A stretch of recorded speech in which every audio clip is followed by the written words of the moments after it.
Hi my beautiful people, welcome back to another YouTube video. I'm so excited about this one, guys, because we have a hefty freaking Q&A on the list. Last time I did a Q&A, it was so fun, and I realized there was a lot that y'all wanted to know as far as help and guidance around like weight loss and fitness, but also just around like how I kind of navigate my life with being really disciplined and my goals being forefront, but also living my life and enjoying it. So today, that's what we're gonna get into. This may be a long one because I seriously got so many questions on my Instagram story. Speaking of, my Instagram and TikTok are linked below, so if you don't follow those yet, please do. I post all my recipes, my what I eat in a day, my workout, kind of everything that I'm doing fitness wise, and so I definitely want to have y'all over there as well. But seriously guys, like we have so many freaking questions, which is insane, so we need to dive straight into it, because if we don't, I'm gonna be here for actually 6 hours, and I need honestly to get this video done and filmed by 12:15. It's 11:30. Here we go.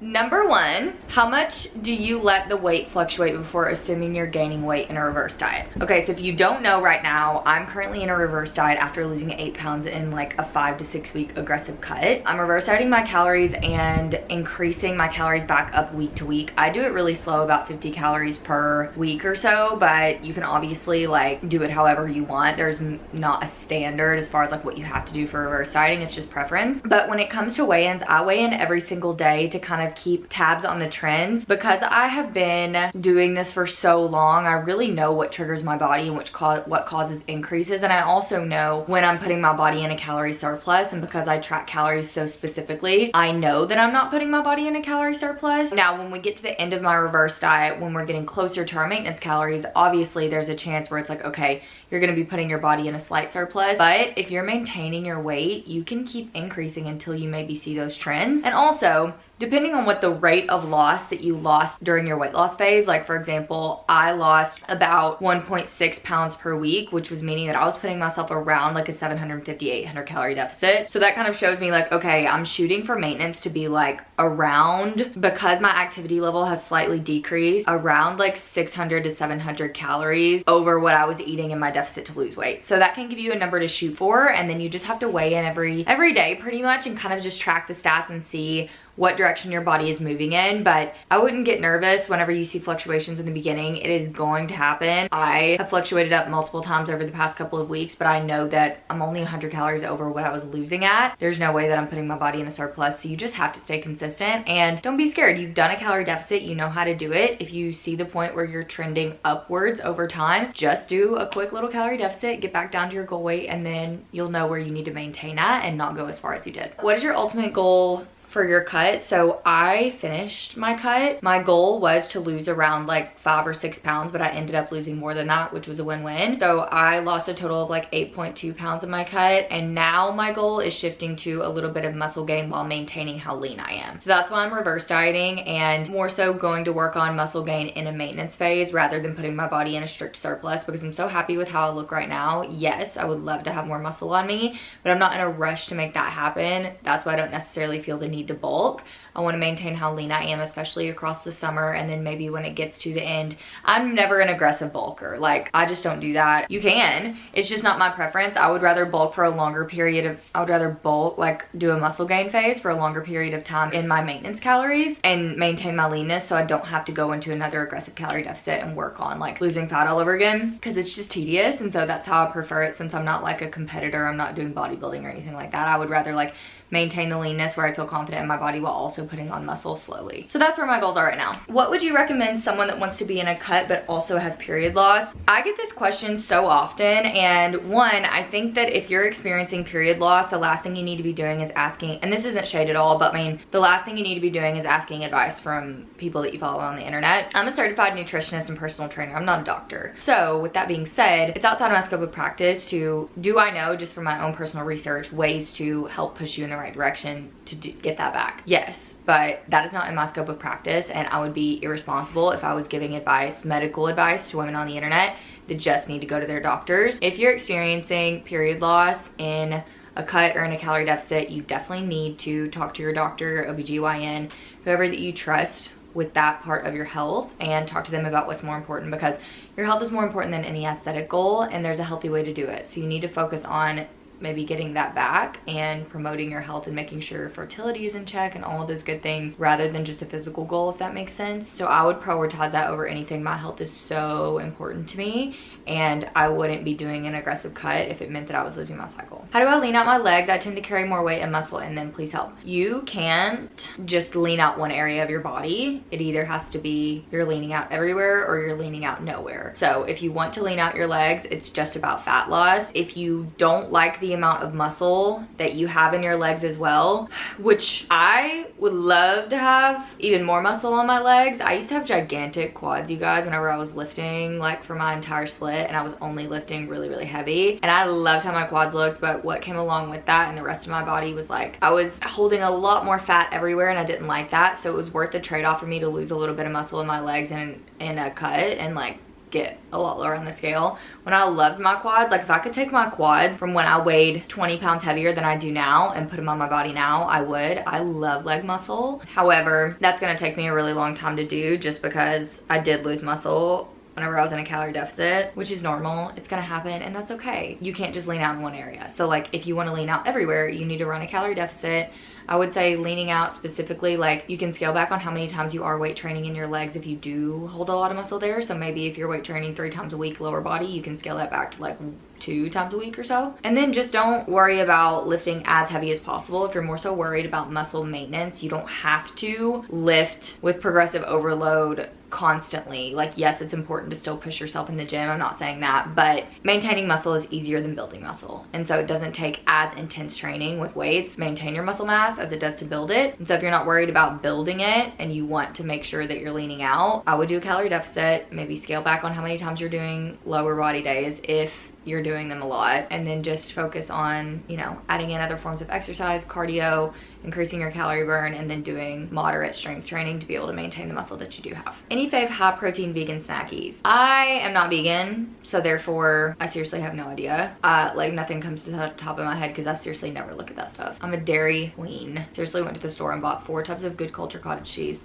yesterday. I'm already through one of them, and 3 tubs of Faulier. How long are your workouts? My workouts tend to be, right now in my reverse diet, it kind of depends. So on Tuesdays, I do a shorter run and Pilates. So my workout, that would be my shortest workout, where I'm probably in the gym for about 45 minutes on my shorter run, but I also go to Pilates that day, which is an hour class. So that's like extra activity. Usually I would say right now I'm strength training 3 times a week. I'm running 3 times a week. I'm doing Pilates once a week, and then I'm doing a rest day. I'm in the gym, like if we just reference my lower body day from yesterday, I was in the gym for about 50 minutes strength training, and then 30 minutes on top of that doing the Stairmaster after my strength training session. So I would say probably about an hour and a half total. Sometimes it's faster if I'm just doing cardio and core or something like that, but my strength training sessions, when I have cardio added on to them, definitely an hour and a half. How many calories do you eat a day? Okay, so I don't talk about my specific calorie count because, you know what, everybody wanted to know it, and then I started posting about it, and then everybody started freaking out. And you can't do anything right whenever you're talking about how many calories you're eating, because either you're starving yourself and it's way too little, or you're eating way too much, or you're not getting enough blah blah blah, like whatever. How tall are you? How much do you weigh? This is unhealthy. This is too much food. Like seriously, the judgment that you get online whenever you talk about it is insane, but also it really isn't helpful, because yeah, I know some people are curious. I promise you, I'm not out here eating a crazy aggressive calorie deficit for longer than is healthy. I was not even going like aggressive like to 1200. Like I was eating over that every single day of my aggressive cut. I was eating hundreds over that. So just know I don't not share my calories because they're a bad amount that scientifically like is unhealthy, because it's not. Like the way that I do my cuts is totally healthy. However, because when I share it I get so much backlash or so much like just differing opinions and controversy, it's just like not even worth it. Plus it doesn't even really make sense to care what other people's calories are, because your height's not the same, your muscle mass isn't the same, your weight's not the same, your activity level's not the same, your step count isn't the same, your metabolism isn't the same. So it really doesn't matter. Like it's not going to dictate. Like if you wanted to get the same exact results that I got in my 5 to 6 week cut to lose over 8 pounds, it wouldn't mean that you would need to eat the same calories as me, because your body and lifestyle is completely freaking different. You could be eating way more, you could be eating less. It just kind of depends on the person. So that's why I don't share that. I've tried before and learned from experience that it's just not worth it. So that's why I don't do it. I wish I could, because I know there's so many people who would use that information in a positive way. Too much for the mental. Struggling with calorie deficit, macro hoarding, and binge eating. If you want to execute in a calorie deficit, I think it is very, very important that you work on your relationship with food first. And this is difficult for some people, but I promise you, when you're doing a calorie deficit, if that restriction with calorie counting, because let's be real, like, yeah, you have to restrict some things. Is it in a negative light? No. But if you're calorie counting and calorie tracking and you don't see that habit as something positive and it's pushing you to overeat and calorie hoard and binge eat and get in this cycle of like restriction, binge, you're pushing yourself farther away from your goal by doing that. Whereas if you would just take a minute and really focus on healing your relationship with food, if that takes intuitive eating, that takes intuitive eating. Like, if you focus on that first, to where when you do go into a calorie deficit, you can actually execute and stay consistent on it, you're gonna get results a lot faster. I know it's scary, like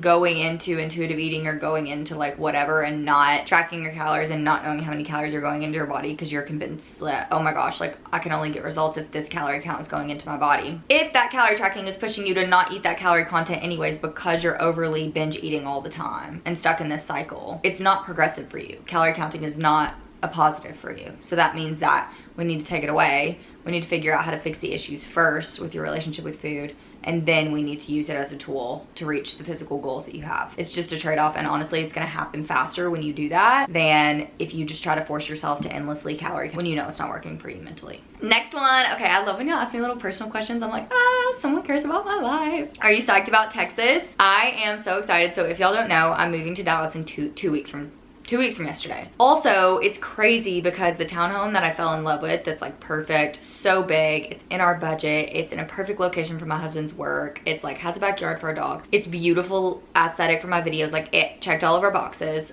We toured it and they told us that it was taken and that somebody didn't take it off the website as far as listing goes, and so I fell in love with it and was really devastated. Well, then I found an apartment that I really loved and we were like, okay, let's do this. It's beautiful, it's a high-rise in the middle of Dallas, like it's stunning, but it's a little inconvenient with being way smaller, being more expensive, not having a place for our dog. Like, there are some things that we weren't stoked about, not to mention that they were trying to make us sign an 18-month lease instead of a 12-month lease, which was really difficult because we really wanted 12-month. I got a call from the townhouse yesterday that the people backed out and that my application was up front, and if I wanted it, it was mine. And so we are about to finalize on the townhouse. It's a beautiful 3-story, 2,200 square foot townhome. Oh my God, I cannot wait to do like a move-in video. I couldn't be more happy. It really is a sign that like God knows better than you before you even do, because I was like, that morning, they sent me the lease to an apartment that I was about to sign because they sent me the wrong one with like too much of a time frame, and they also left our pet fee on it even though our dog is ESA. We had to get some edits and changes made, and I was waiting to hear back to get those edits and changes made to the lease before I signed it when the real estate agent called me about the place that I really want. And so honestly, it was just a God thing. Like, he always has things planned out before you even know it, and what's meant for you will happen. You just have to hold your faith and remember that like the path to life, it's one that you're gonna find it. You just have to uncover it, and you just have to be patient, because I was so stressed out for so long not finding a place, and the reason that I didn't find a place is because this one was meant for me and it was waiting for me, and God knew better than I did. Just remember that. I'm so excited to be in Texas. Like, seriously, I'm so excited. I wish I could move right now. Okay, anyways, enough about me. Favorite burrito fillings. Interesting. Okay, if I'm doing healthy burrito fillings, right, I love a shrimp poke like burrito wrap situation. I'll do shrimp, cucumber, light mayo, a little bit of soy sauce, some sriracha, some honey mustard. I'll load it up with the sauces, and then I'll also put like some tricolor coleslaw in it. Like, it is so freaking good. And then I do like honey garlic seasoning. That would probably be my favorite one I've made at home. But if I'm going out, if I'm going like unhealthy, right, I want the chicken, I want the rice, I want the queso, I want the guac, I want the corn, I want the pico, I want everything. The fajita peppers, girl. So if I was getting a Chipotle burrito, I would basically just fill it up with every single thing on the menu. But they're so big. They're the size of my head. I can literally pretty much finish a fourth of it, and then I'm like, I have to give it to my husband because they're gigantic. Is it possible to reverse diet if you kept the deficit for 5+ months? You can reverse diet after any deficit. So it doesn't just have to be an aggressive cut to reverse diet afterwards. I reverse diet with my clients who have lost anywhere from 5 pounds to 50 pounds. A reverse diet is just really helpful for mindset when it comes to habits with food and consistency with nutrition while you're eating. Because if you tell yourself like the diet is completely over, like this is something that mentally I've even struggled with. Like after my aggressive cut, I was so pumped for it to be over. When I'm reverse dieting, it's so easy to get into your head and to let yourself slip up. And so I've really had to like that happened to me like last weekend. I wasn't like outside of my maintenance calories or anything detrimental to my goals. However, I did notice some of my habits that I was really specific with when I was being super disciplined in my aggressive cut kind of take a little bit of a back burner. And so this week I have been like, Kelly, lock in. You're getting more calorie room. You're being consistent just like you were in your cut. You worked so hard for these results. You're not gonna let them go, and you need to keep your mindset consistent so that when you do get to maintenance, you're able to maintain all of that. That is the biggest benefit of a reverse diet. It's really about you being able to shift your mindset slowly over time and your habits slowly over time so that you don't just give up and wash all of your goals down the drain that you work so hard for. But you can reverse diet after like seriously any calorie deficit. How do you deal with food cravings? Deal with them. I have found so many ways. Like, okay, this is hard because I don't deal with like huge food cravings, and I used to, but because I've been so diligent about finding things that I love so much, the things that I crave, like I woke up this morning craving my chocolate blueberry cream of wheat bowl. I wake up every morning craving a Biscoff yogurt bowl. Like I crave my healthy Chipotle order. I crave my avocado cottage cheese toast that I make at home. Like the things that I have taken time to craft and love at home are the things that I crave because they satisfy my cravings. One, they're so nutrient dense and filling, and when you're eating nutrient dense foods, obviously it's gonna help cravings subside anyways because you're gonna be full and satisfied, but also you're like giving your body what it needs. And two, I don't eat stuff outside of my own home a whole lot. And so because I've created such good habits with the foods that I'm eating healthy wise, nutrient wise, it's been a while since like you just kind of forget those cravings when you don't eat that food all the time anymore. Like I used to crave Doritos all the time with ranch dip because that's all I would eat. And yeah, I would crave it. But now when all I eat is the healthy things that I just mentioned that I love and look forward to, those are the things that I crave because I found ways, one, to create things that I love that work within my goals, but two, it's on my mind because I love it and I ate it like the day before. So you kind of have to break those habits. You have to get through the initial phase of like craving those things and be disciplined for it to get to the point where you don't necessarily like crave them as much anymore. Don't get me wrong, every now and then I still crave a good like lemon drop martini and a good sushi roll and all this stuff. However, I can make those things work. Did I hit a plateau because I'm only eating about 1,800 calories per day but burning about 1,500? So you're probably burning more than 1,500 calories a day unless you're like extremely small and really short and not active. Your total calorie burn throughout the day comes from your exercise, your BMR, and then your non-exercise activity. So when you add all that up, 1,500 is pretty low for total calorie burn, so you're probably burning more than that. If you're only eating 800 calories a day, like genuinely tracking everything on a scale, like your body didn't hit a fat loss plateau, it just is probably holding on to water weight because you're stressing it out with being in such a deep deficit and not eating enough. And when your body holds on to water weight, eventually, if you keep eating at 800 calories, like you're gonna keep dropping on the scale. You just kind of have to push through the plateau, but I wouldn't recommend eating this low anyways because it's really not good for you. You need more nutrients than that, and especially if you're like working out in the gym and you're active and you're growing, like not the vibe. How many exercises should I do on a glute day? Is 6 too much? I think that 6 is, it kind of depends on what the exercises are, right? How I prefer to structure a glute day is I start out with a hip thrust variation, which is usually just either a cast glute bridge or a hip thrust with the hip thrust machine at my gym. I'll go into like, I'm just gonna tell you the glute day I'm doing right now. Then I'll go into a wide stance, like high stance leg press for another compound. Then I will go into some sort of single leg variation. Right now it's Bulgarian split squats for me. Sometimes I switch this out with like single leg RDL or even just like a barbell RDL for a hinge variation. Then I will do the abductor machine, and then I will also do the glute kickback machine. That's what I've been doing right now. I do the last 2 as a superset usually. So I normally have about 5. I don't think you need 6. I think like 4 to 5 is kind of a good place to sit with exercises per muscle group, just because I mean like you don't need 6, and if you're pushing really hard on the other ones, it's plenty stimulation to be able to grow. Lunch recipes / ideas to take to work. If you go to my TikTok and my Instagram highlights, I have so many recipes that are amazing for this. The wraps, I would do like salads and like put all of my ingredients in separate bowls and just assemble my salad the day of while at work. Or same thing with wraps, like do all your toppings and then just take your wrap separately and take it to work and assemble there. Pasta dishes are like so good because they're so easy to heat up and you can make them in bulk like on a Sunday or something. Can 1 week be a plateau? No. Most of the time your body is not in a plateau. Like most of the time it's just water weight, and people think this is a fat loss plateau. Most of the time it's not, and if you just keep being consistent, you're gonna see the scale drop. Like that's pretty much the end of it. Like 90% of the time that people ask about a plateau, they're not actually in a plateau, and they aren't actually going through metabolic adaptation, because your metabolism isn't just gonna instantly be losing weight in a 500 calorie deficit and then not lose weight at all. It may slow down the rate of weight loss, like maybe you were losing a pound per week for a long time and then you start losing 0.8 pounds per week or something. Can slowly adapt like that, but it's not gonna go from a good amount of fat loss to no fat loss at all and you just maintaining it a 500 calorie deficit. Like it just doesn't happen that fast. Unless you're somebody with a gigantic weight loss goal, and it doesn't even happen that fast for people like that. But plateaus are more common in people who have like a lot of weight to lose that go into a substantial calorie deficit like really fast and maintain it for a long period of time and have like a big goal they need to accomplish. What's the highest weight you've worked with? Massive weight loss is different. I have worked with clients almost at the 300 pound range. I would say I haven't had anyone up into the 400 pound range, but I have had clients start around the bottom of the 300s. Massive weight loss isn't necessarily different. It's a calorie deficit. It's the same thing. Am I going to put them on the calorie intake that I put, you know, on someone who's starting out at 140 pounds and wants to lose 20? No. It's going to be different for everyone, but regardless, the strategy for weight loss is still the exact same.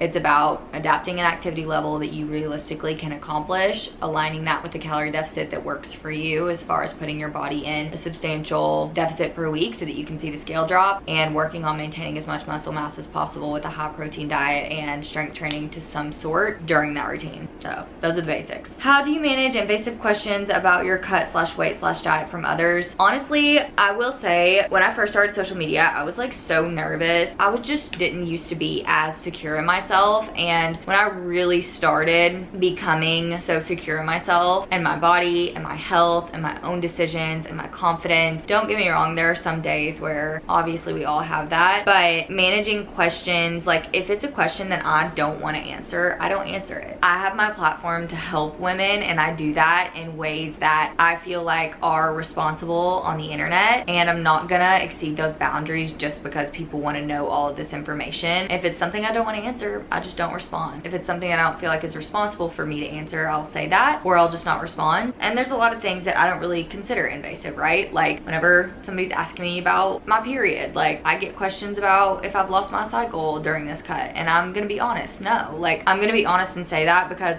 I'm not gonna be out here promoting things that were a really, really unhealthy journey for me. And I know the responsibility that comes with, you know, having a platform about health and fitness and weight loss. And there's a lot of things that can be misconstrued and a lot of things you have to be careful with. However, I am all about being like really open and honest and real. And I like to share those things about my life because I know that if, you know, when I first started losing weight, if I had somebody, you know, telling me no gatekeeping, honest and open truth about discipline or mindset or whatever, or just about like the logistics of things, it would have helped me a lot and would have saved me a lot of heartache. Yeah, I just try to balance it, and if it's something that I feel isn't right for me to answer, then I just don't respond. Fasted workouts versus eating before. I'm talking early morning, 5:30 a.m. Okay, so I usually work out around 5:30. I wake up at 5 and I get to the gym around 5:30 or 5:40. Sometimes I just listen to my body when it comes to this. Fasted workouts aren't a bad thing. They aren't gonna be any more beneficial for fat loss than a regular workout, just depending on if you're in a calorie deficit or not. If I don't feel like eating, if I'm not hungry, if I have no appetite, I would say the only time that I really make sure I eat, even if my appetite isn't there, is if I'm doing like a really heavy lower body session. I do need fuel on my system for that, so I'll just do something that isn't hard to eat, like a Rice Krispie treat or a rice cake or like half a banana or something simple. But fasted workouts aren't bad, and so if you're not super hungry, like, oh well, that's okay. You can do a fasted workout, you can eat breakfast after. After you lose the weight in a calorie deficit, how do you start eating in your maintenance?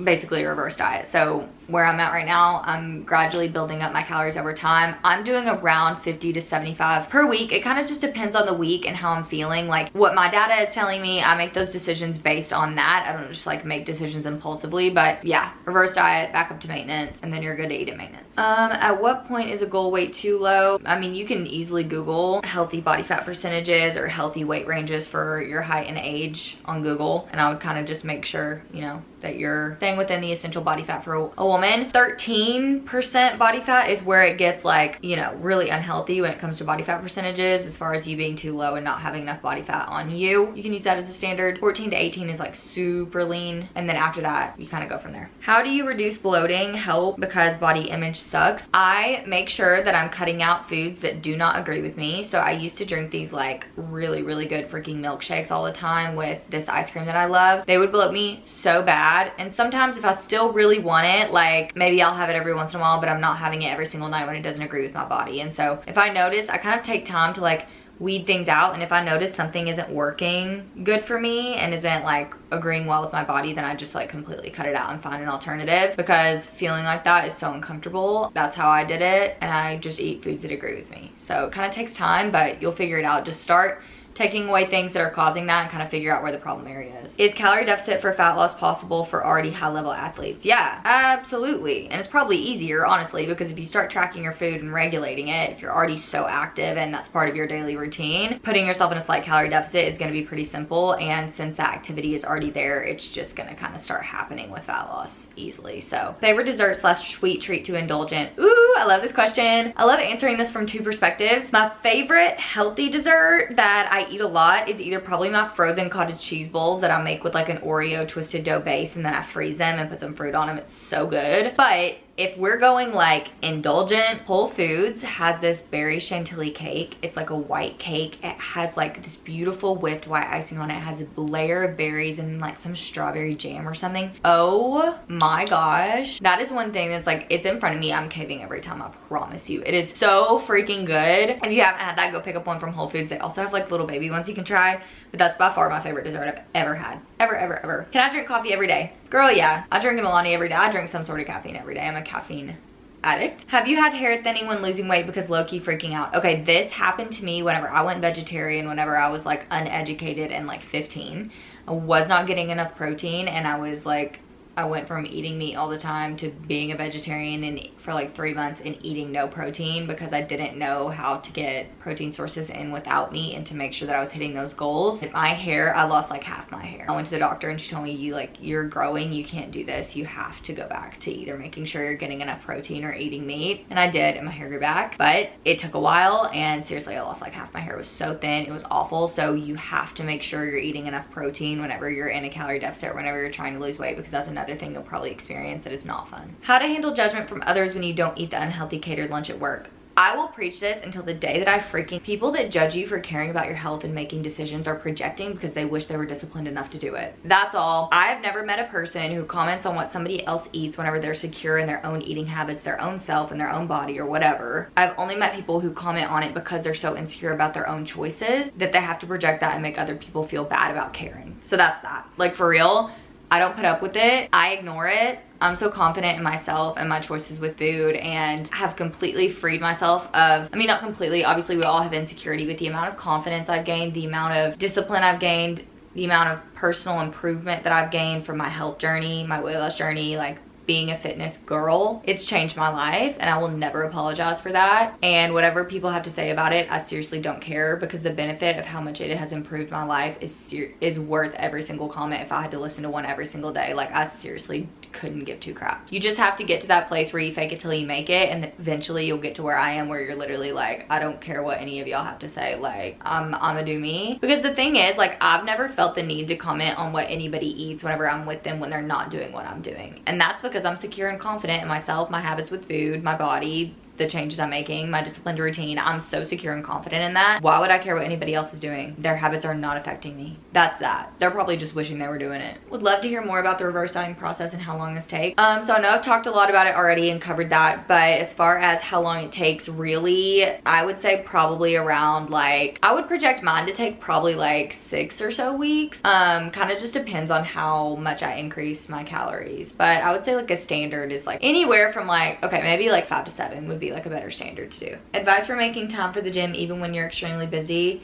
I feel like I can't give advice for this because it's just something that you have to do. There are things that you're gonna have to prioritize, and you may have to give up. I give up sleep to be able to make it to the gym at 5:30. If I know that I can't work out the rest of the day because of calls or priorities or work or family time or whatever's on my schedule, like, I'm not skipping the gym. The only time I will skip and sleep in is if, like, I genuinely assess that my body really needs recovery, then I will skip that session. But usually like that doesn't happen very often. And if I need extra sleep, if I know that I have time to get a gym session in later in the day, I'll take that extra sleep. But if I know I don't have time and I know it's either not get my workout in or get my workout in and get up and push through, I'm gonna push through because it's important to me. You just have to prioritize it point blank. Like there's no magic advice for that, sadly. Do you still lose weight while you reverse diet? Yes, you are going to still slightly probably lose weight for about the first few weeks, just because you're putting your body in still a noticeable calorie deficit at the beginning. I would say closer to the end of it, you're not gonna notice it as much because it's such a slight calorie deficit that it's probably not gonna translate on the scale as fast, meaning that by the time you get up to maintenance, the last couple of weeks, you probably won't notice it. When do you think you might want kids? Oh, this is such a cute question. I'm 24 right now. I've always wanted to be, my mom was 29 when she had me, and we had the most beautiful, perfect relationship. I was always very secure growing up, which is something I'm so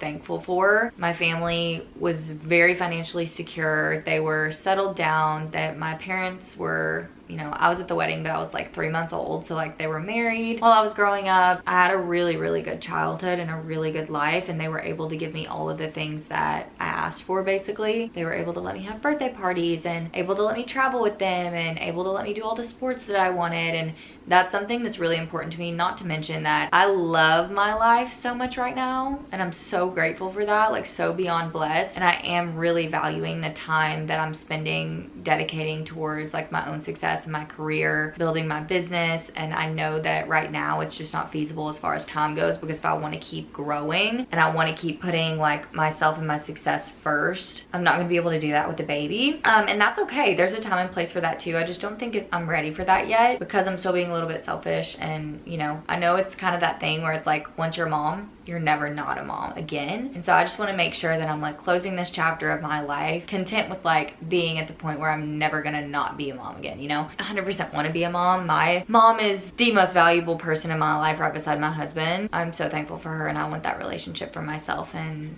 hopefully a daughter one day. How do you keep your calves so lean? Mine are so muscular without any calf specific exercises. Girl, I wish I had this issue. I wish mine were muscular. I'm just tall. I'm 5'8", and so my legs are just really long. Like they seriously take up 3/4 of my body, and so naturally my muscles are just longer, and so it's kind of harder for me to build like stocky muscles. So it's just kind of genetics. Do you believe that the TDEE tests are accurate? I think it depends on where you get them done. If you're meaning like the online calculators, they're accurate to an extent. Like you kind of have to know how to manipulate it in order to match your activity level. If you're talking about the ones where you like blow into the thing, or you get like your BMR tested or whatever, yeah, I think that is anything ever perfectly accurate? Probably not, but is it gonna give you a good metric to go off of? Yeah. This is probably the best question that I've gotten. Kiss, marry, kill, yogurt, cottage cheese, twisted dough. Girl, are you trying to make me contemplate my life? That is so hard, because previously I would have said easily kill cottage cheese, because I never was a cottage cheese girly. And this past few, like I would say within the past 6 months, I have become overly obsessed to the point where I'm eating 3/4 of a tub per day.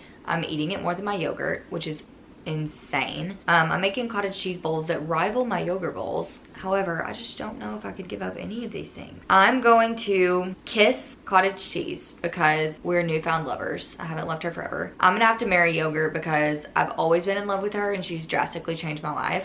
And this is very sad, but I'm gonna have to kill twisted dough, and that's only because I can replicate twisted dough close enough to where I don't feel like I'm missing out on life. I can't replicate yogurt or cottage cheese. Like I could replicate twisted dough with like maybe some like PB2 at home with some sugar-free syrup, and like make something close enough when it's on like my yogurt rolls as a topping that I'm not gonna like be like so down without it. Whereas yogurt and cottage cheese, like I just can't live without those. What protein powder do you recommend that don't hurt digestion or skin? I'm a Legion girl, y'all know this. Front to back, into beginning. Legion salted caramel is my favorite ever, and I've never had any digestive problems or any issues with that at all. So it's like, seriously, my ride or die. Use code KSTORY for money off if you want. How do you address digestion while keeping a high protein diet? This just happened for me over time. Now, if you're having huge problems with digestion, look into if you're eating too much like processed protein sources, protein bars, protein chips, and not having like any whole foods in your diet. If you're getting most of your protein from whole foods with small supplements here and there, you usually won't have this problem unless you're getting it from like say you have a dairy intolerance and you're getting all your protein from yogurt. Like that's probably your issue, but I would look into how much processed you're using. How do I know my maintenance calories if I want to go straight from deficit to maintenance? You kind of just have to guess, like depending on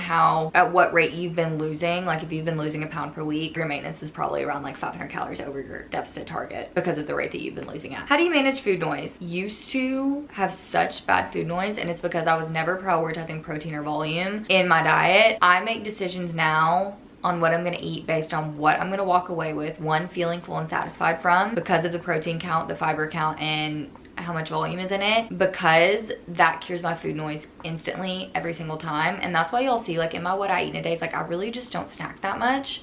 And it's because I prioritize eating meals that keep me full and satisfied on a day-to-day. Like, yes, there are some times where I'm eating out or whatever, where maybe I'll have a little bit more food noise throughout the day, or I'll be a little bit hungrier because I can't eat as much volume or like eat at home like I normally do. But that's just something you have to be disciplined with. Whereas if food noise is controlling your life, you probably just aren't letting your body get to the point where you're actually satisfying it with enough volume and enough protein. And once you do that and you make decisions around that, rather than, oh, I'm really craving this bowl of cereal, but maybe I could sprinkle some of the cereal on top of a yogurt bowl with more protein, with more fruit that's gonna keep me way fuller. That's what I would always go towards. Like, always look at your decisions as one that you can either like go towards the volume route that's not gonna make you have food noise, or go towards the route where you're just like randomly craving that's gonna leave you with food noise for the rest of the day. You have to avoid that. American Dream versus Twisted Dough. Okay, I've only tried American Dream once, so I'm gonna have to say Twisted Dough also because the macros are so much better. How did you build your fitness platform and clientele? Girl, it was work. I grinded every single day. I started my online, which I was a personal trainer in person first, but I started my online coaching in May of 2023. I did not hit a super successful month with it until January of 2024. I did it for 8 months and spent 8 months like grinding every single day to build up my clientele to get to a successful month. So it was really just consistency, always pumping out content, learning and putting in the work and to figure out how to actually convey to my audience how I could help them, creating value in my content to attract people to follow me, sharing my life and being very open and raw and vulnerable and getting comfortable in front of a camera. And then of course the background of scaling my business, you know, came from just trial and error and figuring out what works the best, making new offers, working with clients, and it's just experience. You just have to be patient, but you have to just keep pushing. It's seriously like your fitness journey. It's just consistency over time. What inspired you not only to go on a personal fitness journey but also take on coaching? This was actually my husband. He convinced me to become a personal trainer because I was in the gym all the time. He was a personal trainer when I met him, and then he was like, Kelly, you are so good at this. You would be an amazing coach. Like, you need to become a personal trainer. So then I got certified during COVID. And once I did that, I started personal training in person. And then I just love the mindset side of this and just really helping women on an emotional level so much that I knew that I didn't just want to do in person forever, like exercise wise, that I wanted to do like nutrition and mindset coaching and all of that too. So that's when I started to take on my online coaching business. How do you manage your hunger in a cut? Okay, so something I take to help with this is Legion Phoenix. I post this on my like every TikTok what I eat in a day because it really does help me with my cravings and hunger and my appetite regulation while I'm in a cut. That's the only thing that I necessarily take supplement wise that I've noticed a big improvement, but other than that it's just a discipline. And I mean, like, seriously, like I said, prioritizing, choosing the meals, not just that, oh, this sounds really good and I'm really craving this, but prioritizing and always choosing the option that you know is going to get you to the point where you're full and satisfied. Do you change your workout / diet to account for your cycle / period? No. I've never been one to cycle sync or do whatever that BS is. It's not even supported by science. Also, it's like if you have certain goals physique wise that require something of you, whether that be eating high protein or eating in a calorie deficit or strength training or maybe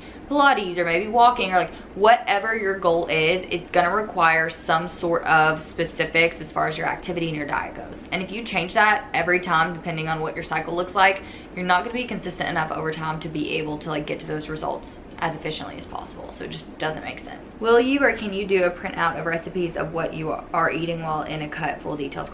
I don't do this because I only post about like half of my recipes online, only because I have clients who obviously pay for like my meal planning, who pay for all of my recipes, you know, so I have to be respectful of them, and I wouldn't ever release anything that is taking away from what they're getting in the program with me. So basically my coaching program, you know, within it, my clients have access to all of my recipe database. They also have access to all of my meal plan database that are specific for their calories and macros, and then customized workout programming built out in an app through me. It's all personalized to that extent, but since that's part of the program that I offer, I would never just like release it for that reason. How do you avoid drunk munchies? I'm so bad about what I eat after a night out. This is such a good question, and my girl Eva, she's one of my clients, she literally asked me this yesterday, and she came back to me this morning telling me how much of an improvement it made with her night last night when she went out. I always pre-log in a snack or something to look forward to after my drinks. So whether that's like a protein bar or a bag of popcorn or a bowl of berries with some Splenda on it that I pre-make in the fridge and I put them in the fridge, or like a little dessert or a Ninja Creamy, always pre-log that in to make sure I have the calories for it.